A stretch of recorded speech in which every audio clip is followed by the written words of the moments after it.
Hi guys, this is Jason here from Nathaniel School of Music. Welcome again to a lesson on dominant 7th chords, a chord which I really love and I've been happy to have used it with in a lot of scenarios. So this is also a follow-up from the earlier part, which hopefully you've watched that. If you haven't, do check that out as well. You can just find it in the channel or in the description. However, it's not really a continuation. I've just figured 10 ways of hearing and digesting and noticing and applying the dominant 7th chord to your music. So all of these ways are very different from each other, and I've tried to put as much as I can into this lesson series. So in this particular lesson, I'm going to start off with the first part, which is the jazz 251 progression on the major scale. So using the major scale, I'm using F major for you, which is F, G, A, B flat, C, D, E, 1 flat, B flat, and these are all the 7th chords of the F major scale. If you'd like some insights into 7th chords, you can definitely check out our theory lessons on the YouTube channel. There are quite a few. We also have courses. We have video courses which will teach you all of this in a very sequential way. How to form it, note for note, and so on and so forth. So the jazz 251 progression comes from this scale, or any scale, major scale, when you have first of all at least formed the 7th chords, because jazz music generally uses 7th chords a lot in its formation. So if you take F major scale, the 7th chords are F major 7th, G minor 7th, A minor 7th, B flat major 7th, C dominant 7th, D minor 7th, E minor 7 flat 5, or the half diminished has that phi symbol, and then F major 7th, which is not really a new chord, it's just continuing. So these are your F major scale 7th chords.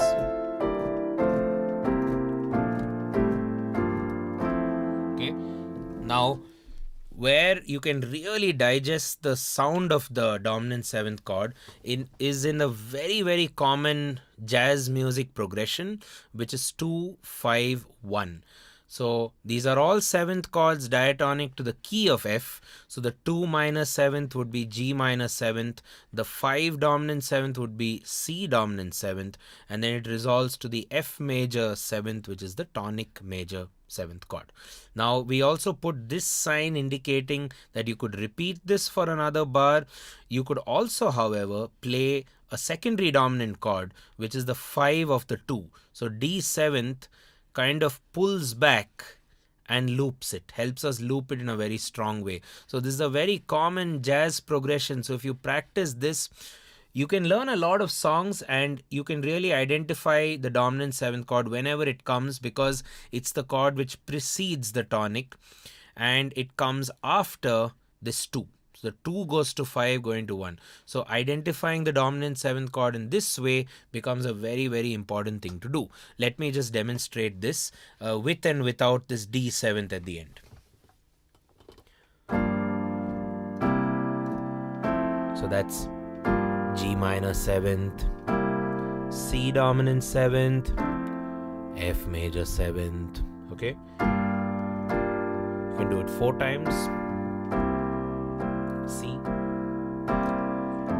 F, F, or you can do G going to C, going to F, then the other chord you can do D, and then go back to G minor 7th.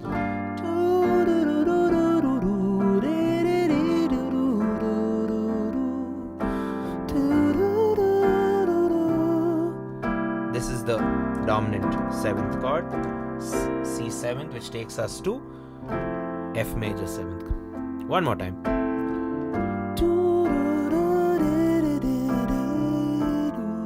F major 7th, repeat. C, that's D 7th, that flavor chord at the end.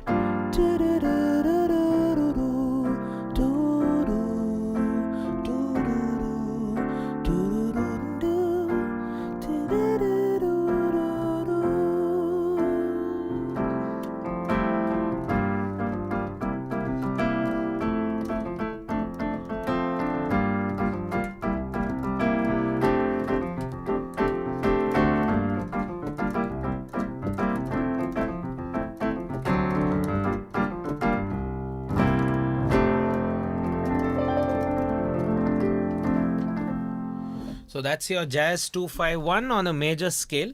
Now the next part kind of follows this immediately. That is the Jazz 251 minor. Now the Jazz 251 minor could either be considered as part of the minor scale, or you could even build it from within the major scale itself. So let me try and demonstrate both use cases.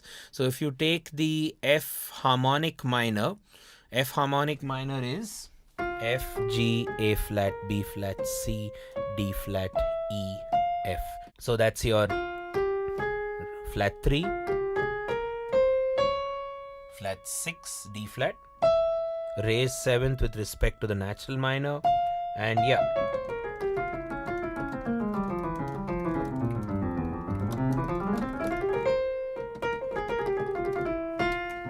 So that's your F harmonic minor. Now, if you build your chords, you will find that the 251 from within this particular scale happens to be the G minor 7th, which is your 2, going to the C 7th, which is your 5. I've also written 5 flat 9. I'll talk about that shortly because it's a nice addition or a nice spice to add for the dominant 7th chord, and that resolves to a traditional 1 minor.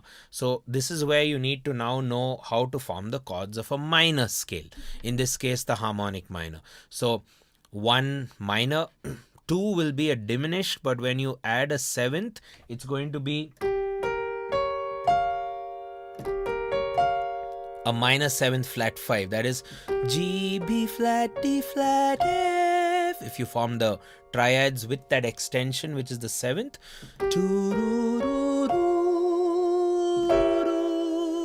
that's your C 7th going to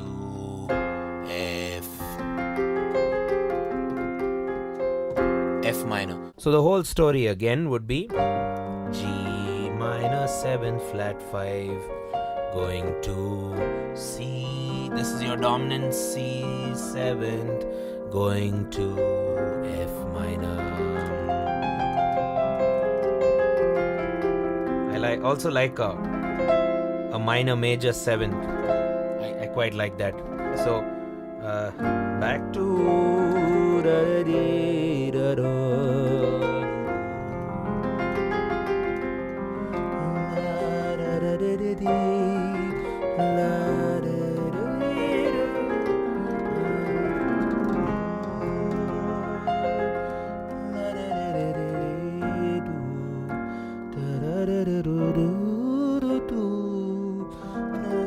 Now, why did I add a flat 9? So let me help you now with the flat 9 very quick. You go, this is your C 7th chord.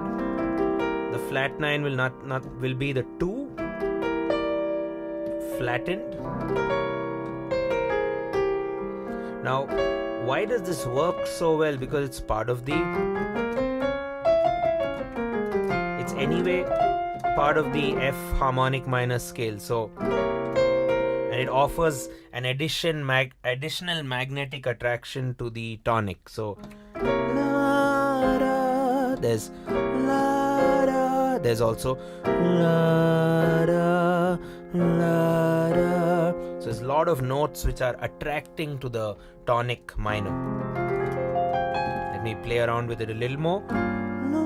Minor 7th flat 5 going to C 7th flat 9, which is optional, F minor.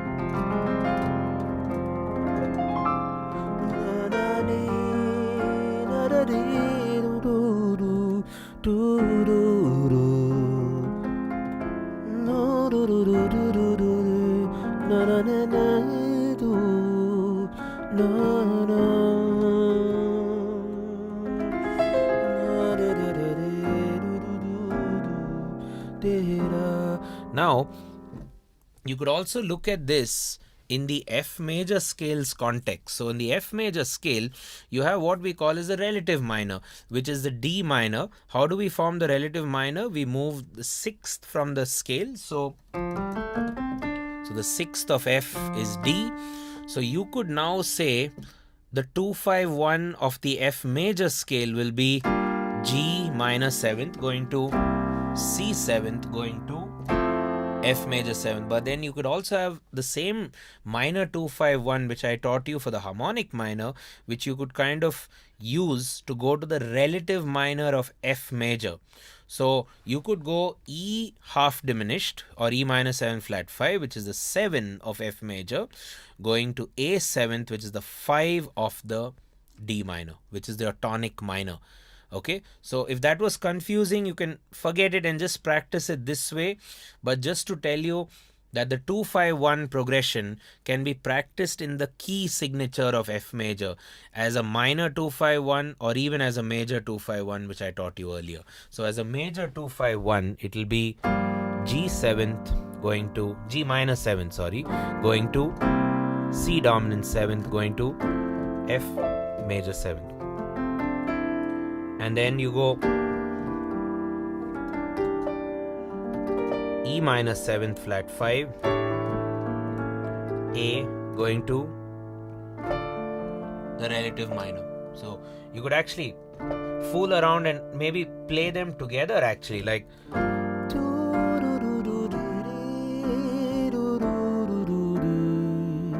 repeat major 2-5-1 G minor 7th C F. Now the other one, the minor.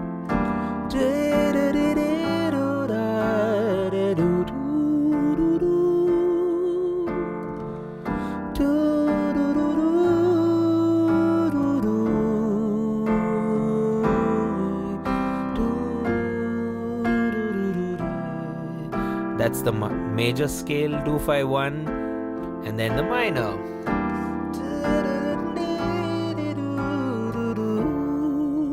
People do that as well. They'll combine the major 2-5-1 and the minor 2-5-1. I don't do that very often, but there are a lot of songs which do that, and they do it very, very strongly and beautifully as well. Okay guys, let's move on to the other way to really digest and get this dominant 7th chord into your system. Very important chord. Let's move on.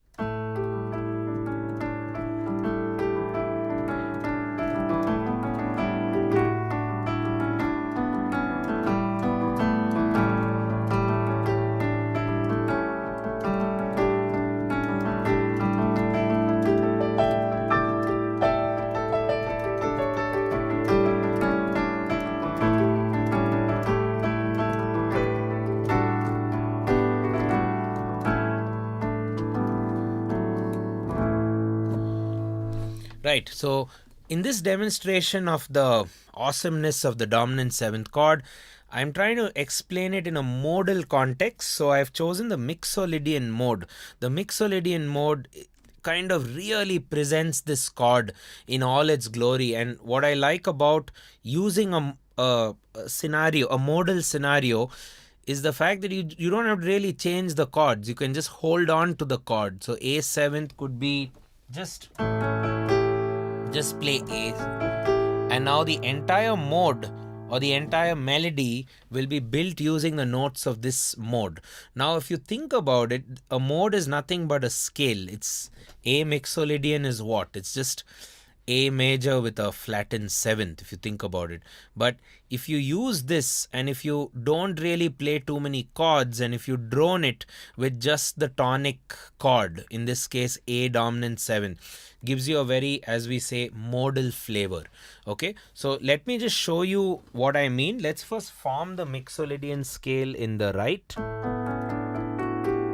That's A Mixolydian coming down. As you can see, flat 7. So this chord really sits very well into that scale. So what you should do to approach that chord is first play the chord either here or lower if you like. I'm going to play it lower and just explore the notes of the Mixolydian scale in the right hand.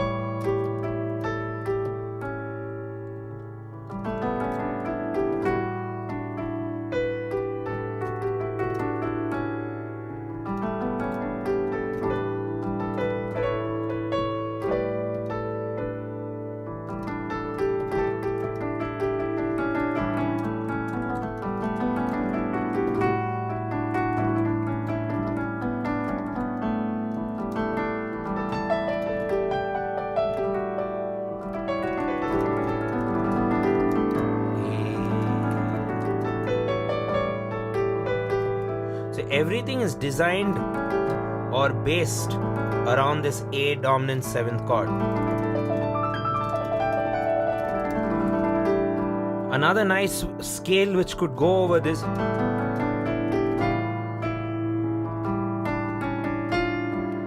you can flatten the 7th.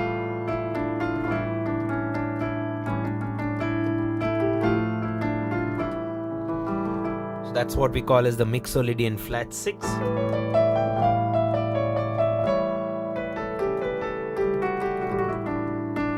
Or you could do the normal 6. So this is another nice way to digest the dominant 7th chord because it's used in this modal context. You can also build smaller scales in your right hand instead of that whole Mixolydian scale. You could go. That's nice.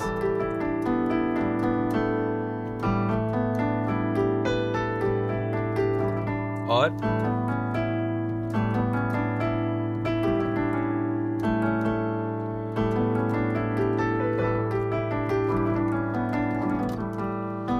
I'm just building a few sub-scales or smaller scales from within the bigger scale, in this case the Mixolydian. So in the Mixolydian scale or even in the Mixolydian flat 6, you have a flat 7 of course.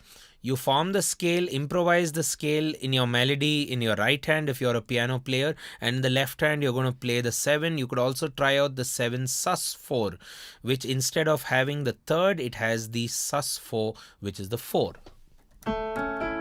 That's the dominant 7th. That would be your 7 sus4.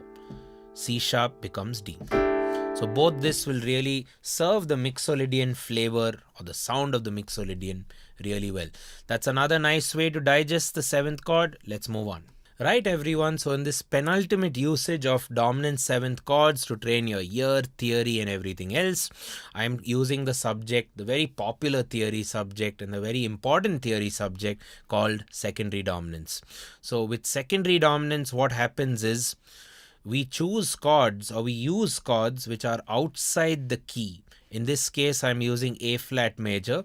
So we embellish or we add on to the existing palette of chords with our secondary dominant chords, which are outside the scale of A flat, but have the tendency, have the locking potential or the magnetism to come back to a diatonic chord.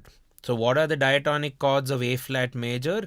A flat major being the 1 major, B flat minor being the 2 minor, C minor being the 3 minor, D flat major being the 4 major, E flat major becoming the 5 major or the 5 dominant 7. Now we call this as a primary dominant because it is a dominant 7th chord which is contained in the target A flat major scale. So E flat 7 tends to resolve back to A flat. Then you have an F minor and then you have a G diminished. Now what we try to do is, first of all, you know the primary dominant, which is E flat dominant 7. So that tends to go to A flat. So what you're trying to answer or ask is, what is the 5 of this? What is the 5 of that? So we name these dominant chords, or rather secondary dominant chords, because they are not part of the major scale. They come into a chord of the major scale. So we need to know the 5 of the 2 5 of the 3, 5 of the 4, 5 of the 5, and 5 of the 6. So how do we compute this 5 of 2? So what is 5 of B flat? You need to know what is B flat's fifth. What is B flat's fifth? It happens to be F. So if you play an F 7th, it will very happily go to B flat minor. F 7th goes to B flat minor. It's stable.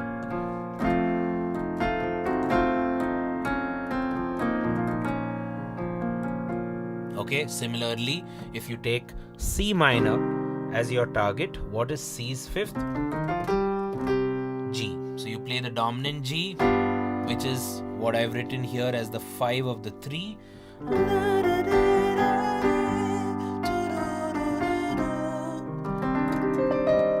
So F7th goes to B flat minor. G7th goes to the C minor. Okay, similarly, A flat's dominant 7th will take us to the D flat major, because D flat's 5th is A flat. So A flat 7 takes me to D flat. Then you proceed forward. Then you have B flat dominant 7th going to the E flat major. This is also a dominant 7th chord.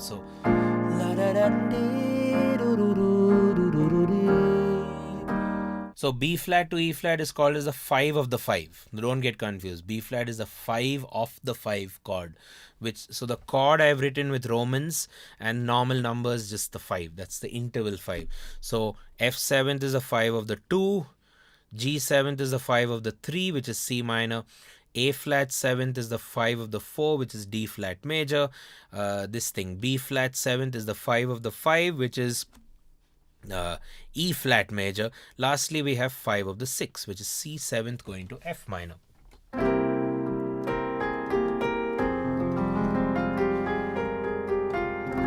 So even though functionally this is the tonic chord, everything is stable here and maybe here, when you add chords outside the scale, you just get this feeling that anything which it resolves to is actually very stable.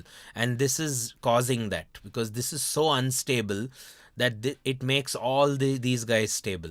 And just a side note, you don't really have anything resolving to a diminished chord, because a diminished chord is already quite unstable. So let me go over this again. In this entire lesson series, I've preferred to stick with many scales rather than show you everything on one scale. So tighten up your theory. If you feel it's a bit tricky, write it down a few times and try to digest this information a bit more. Try to watch it, repeat it if you can.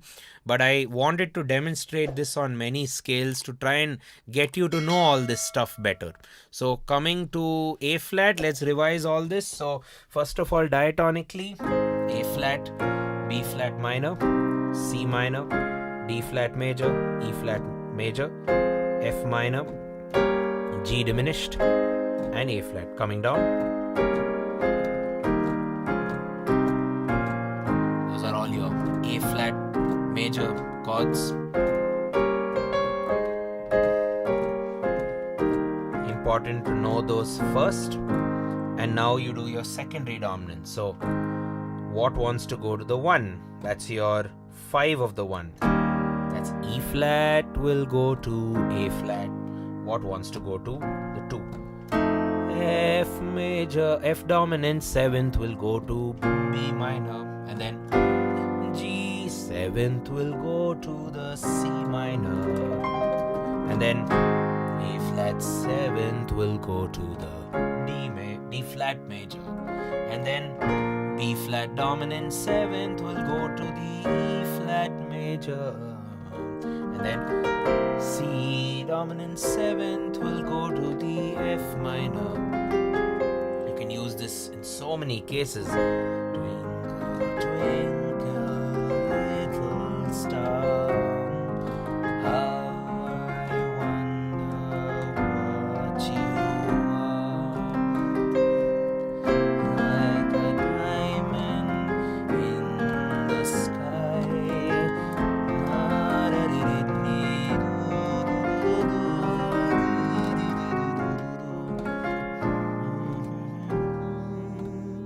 Yeah, sometimes it's good to read it while you practice because you can play a bit more freely and utilize all these options. So have fun with secondary dominance, guys. It's a very, very useful way to not only, get the sound of the dominant 7th chord into your system. It's also a great way to compose music and compose some very innovative music which may not have been done very often in the past few couple of decades. I guess people don't seem to use this stuff very often. They just seem to go diatonic, or it's just a standard progression like 1 5 6 4 or something like that, and becomes very machine like or very robotic sometimes. So it'll be good for you to contribute to the music listeners of today by playing some different stuff. So secondary dominance is a great way to move forward with harmony. So let's conclude the lesson with my final way of using dominant 7th chords. It's probably going to be a lot of fun, so let's move forward. So with the final technique of digesting dominant 7th chords, I've just kind of proposed a strategy where instead of just playing a 7th chord, you try and color those chords, because a dominant 7th chord can be colored up the most among all the chords. You can do so many things to it. You can play all sorts of scales over it. You can play some very, very exotic scales, over this particular chord. So why not make the chord itself very colorful? So I've used E7th as my bass demonstration, just E7th, and I just want to show you a few colors of this particular chord which you will find very useful, and you can use it to substitute the chord in some cases, or in some cases you could just use these colorful versions and see where it goes as a composition. So first off, the 7♯9 chord. So let's understand this. You play the dominant 7, and what's a sharp 9? So a sharp 9 is some kind of a 2. So what's the 2 of E? F sharp. That'll be your normal 9. But your sharp 9 would actually be one chromatic step above F sharp, which is that. A very Jimi Hendrix sound. There we go. Use it a lot in blues rock.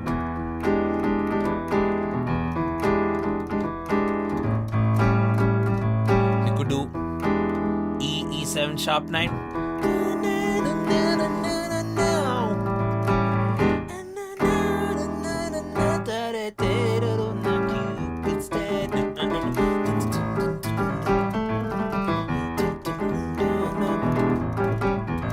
Okay, so that's your 7♯9. So E7 with a G at the end, or I guess we officially call it F sharp sharp. If you ever want to remember it that way, I would just say G. Very cool sound. You can play it like this as well. Quite like that. Then we have the 7♯9, which I actually showed you earlier slightly in that minor 251. So there we go.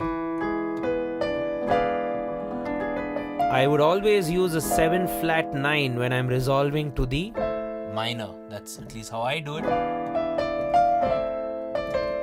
So what do we do for flat 9? Again, normal 9, down 1. Flattening means go down 1. Sharpening means go up 1. Flattening, flat 9. There we go. Now, another great way of embellishing this would be a 7♯5. So there you're going to do E7th. And I've mentioned here no perfect fifth. So you go no fifth, but instead of that, you raise the fifth. As the formula says, 7♯5. There we go. You could also call it an augmented chord, because whenever you take a major chord with a sharp 5, it's an augmented with a flat 7. So this is E7th. This is E7♯5. Very mystical or very dreamy actually, this sound. Could actually resolve it to the minor or major. There we go. So now another very interesting way of using it would be 7 flat 5. So that's your 5. Remove the 5 and flatten it here. Very chaotic. There we go. So normal 7th, 7 sharp 5, 7 flat 5, normal dominant 7. It's still unstable, you know, even more unstable, flat 5, sharp 5, very unstable, and normal E major. So yeah, lastly you have 7 sus 4. So you take this one, so you take the 7 chord, remove the 3rd, there we go,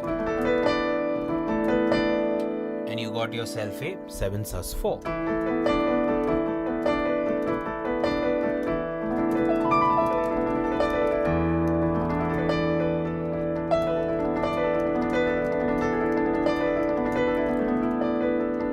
Again, a very ambient chord.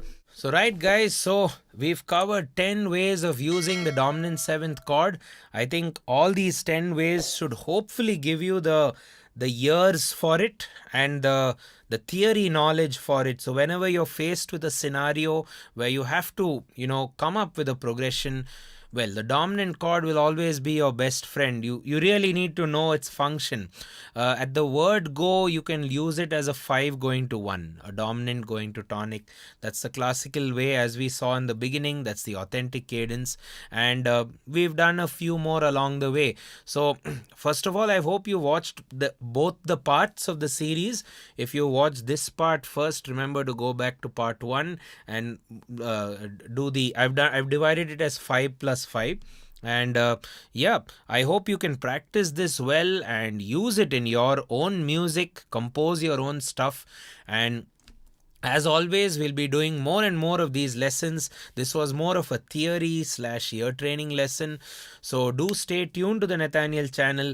And we have a website which we've really spiced up recently, where we've put all the content on YouTube, because we've done thousands of lessons right now over the past years. So we've put all the lessons on our website, nathanielschool.com. You could go there and it's categorized really well. So you could search for theory, beginner level, advanced level, or whatever topics interest you. So head over there. You can also consider going to our Patreon, where you will get pretty much the notes of every single lesson which I will ever do. It'll help you supplement your learning, stuff like that. You see, the entire notes are ready and waiting for you on Patreon. Do consider going there. Subscribe to our channel if you haven't already. Thanks a ton for watching. As always, this is Jason here from the Nathaniel School of Music. As always, it's been a pleasure making this lesson for all of you. Your comments and your support means a lot. Cheers, and I hope to catch you in the next one.